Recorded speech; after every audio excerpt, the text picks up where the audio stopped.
hari ikintu maze iminsi mbona giye mu buzima bwanjye nanga umuryango w'abahiro. Abahiro nibo bantu ba mbere babaho nanga. Gusa umunsi twashize imbaraga hamwe urugamba rukaba, niyo munsi nzumva nishimye.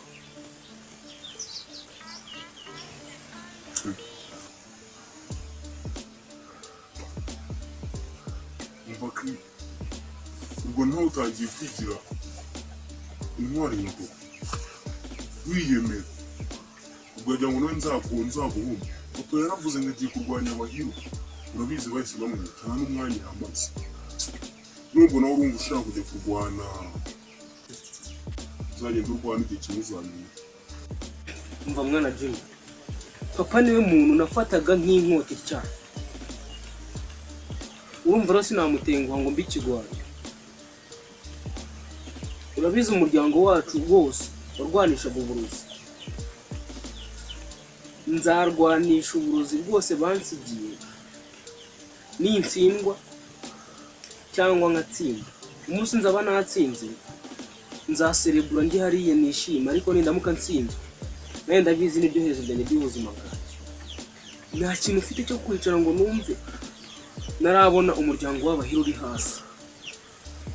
Intambara zose byansaba, imbaraga zose bizansaba, nzazikora. Ukubora wivugisha ngo mu gihe ngo mu maso yawe hazakana imirimo, ngo hazazamo ngo maske, ibyo byose umenye ko ari ibyo gushuka. Ndabyemeye umuryango w'ababuraka ukoresha uburozi pe, uburozi buhabona n'uwabushuka, ariko ibyo byo rwose ntushaka uzabyiboneye, kuko umunsi umwe bazakwifatira abahiro bakagucakira, niwo munsi uzicuza. Umva mwana Jimmy, data ajya gupfa yasize avuze amagambo abiri yonyine. Arambwira ngo ntuzizera abahiro, ni ikibi. Asiga negetse ko nzirinda kwigira nashaka umugore uwo ari we wese, kuko uwo mugore yaza akambuza imbaraga nari mfite, akambuza no kwica ikibi. Nzarwanya abahiro umunsi umwe uburozi bundimo muri njyewe ndani buzasohoka bujye hanze. Mu maso yanjye hazaka umuriro, hahite hiyambikamo masike. Niyo mategeko data yasize avuze. Asiga ambwiye ko nzakora iyo bwabaga uko bizagenda kose, igihe bizaba byagaragaje izo mbaraga muri jye. Ngomba kurwanya abahiro kugeza bapfuye bose.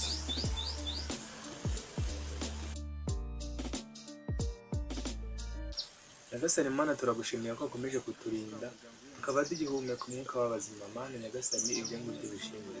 Nyagasani Mana, nubwo turi guhumeka uku nguku, hari abandi bari mu bitaro bakoze impanuka, hari abandi barwaye batabashije kuba bafite ubuzima nk'ubwo dufite. Nyagasani, turagusabye mukomeze ubafashe nabo bakomeze kubaho. Kuki muri kumvugiramo? Ntabwo mushaka gusenga? Kubera iki muri gukereza ibintu by'Imana ariko?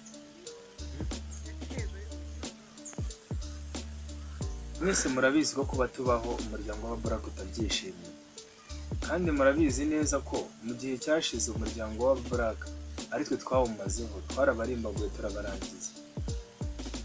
Kandi dore hashize imyaka igera kuri 21, nta muntu n'umwe ukomoka mu muryango w'ababuraka turabona witambitamba hano hanze.